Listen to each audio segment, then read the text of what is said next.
Olá, graça e paz. Quero compartilhar algo rápido com você aqui. Eu estou fazendo meus estudos diários aqui na palavra, estou estudando o primeiro livro de Samuel, e esse primeiro livro de Samuel, ele marca a transição do povo, do governo do povo, né, da nação de Israel, passando dos juízes.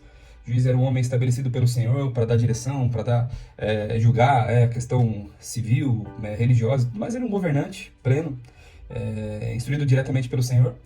Marca para a transição para a monarquia, a monarquia de Israel, onde os reis começariam a reinar e coordenar e dirigir o povo. Mas o que nos chama a atenção aqui, o que me chama a atenção, eu quero compartilhar com você, é que nessa parte da história aqui, no capítulo 8, 9 e 10, nós observamos que o povo de Deus, eles ficam insatisfeitos com a forma com que o governo do país deles era feito através de um homem de Deus. Então, quando nós olhamos para a figura de um homem de Deus, nós observamos que existe o próprio Senhor por trás. Então, todas as decisões, todas as escolhas que o próprio Samuel, na ocasião aqui, fazia, né, e os juízes eram homens e mulheres, nós temos os relatos bíblicos no livro anterior, narra com mais profundidade isso, no livro dos juízes, mas era o próprio Senhor que fazia com que as decisões, os direcionamentos, as escolhas fossem tomadas, e o Senhor, ele sabe o que é melhor para o seu povo. Mas o povo estava insatisfeito com a coordenação de Deus em relação ao seu país, à sua nação, e eles começam a pedir para que eles possam ter possa ter uma outra forma de governo, que é através da monarquia, através de um rei estabelecido. Então eles começam a cogitar para o Senhor, começam a confrontar até mesmo o próprio juiz Samuel aqui nessa ocasião, falando, os nossos vizinhos aqui, todos que estão em nossa volta, eles são coordenados por reis, e por que nós precisamos ser coordenados por juízes? Colocando em uma outra linguagem, né, entendendo, vamos esmiuçar isso, o povo falando, eu não quero mais ser coordenado por Deus, mas eu quero ser coordenado por um homem, e a escolha deles foi através de um homem. Então o próprio Deus fala, né, Samuel fica muito incomodado, fica entristecido com a situação, mas Deus libera através do livre-arbítrio que o homem tem, para que ele para que o povo pudesse ser dirigido por um homem. Então as consequências são devastadoras em relação a essa questão. Nós observamos, embora houveram alguns reis, né, que fizeram aquilo que era certo, reto, diante do Senhor, quando nós vemos Crônicas, o próprio segundo livro de Samuel, primeiro e segundo livro de Samuel, Reis e Crônicas, a gente observa que muitos reis fizeram o que era certo, mas muitos deles corromperam, denegriram a nação de Israel. Mas o ensinamento não é esse. O que o Senhor ministrava no meu coração aqui é algo muito contemporâneo. Então, o povo de Israel, naquela situação, eles começaram a se comparar com os seus vizinhos e falaram que gostariam de ser dirigidos, governados, assim como eles em volta estavam, e não viver mais os planos que propriamente o Senhor tinha, as direções, os mandamentos, né, e todas as questões relacionadas até a um destino que o Senhor tinha já programado para eles, eles decidem que eles não queriam mais viver dessa forma.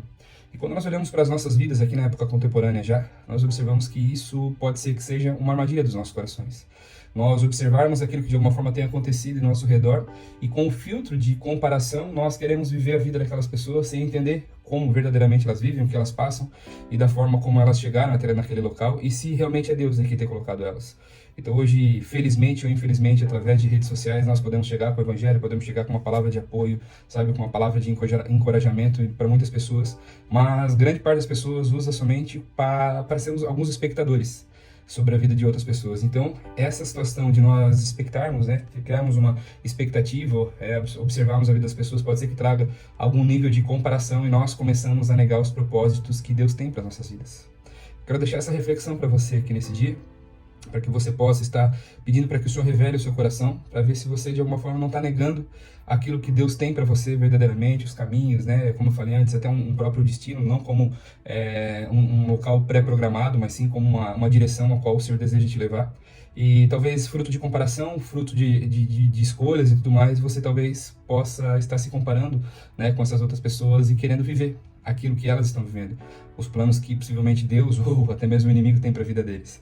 Isso faz com que o nosso propósito ele seja roubado dos nossos corações.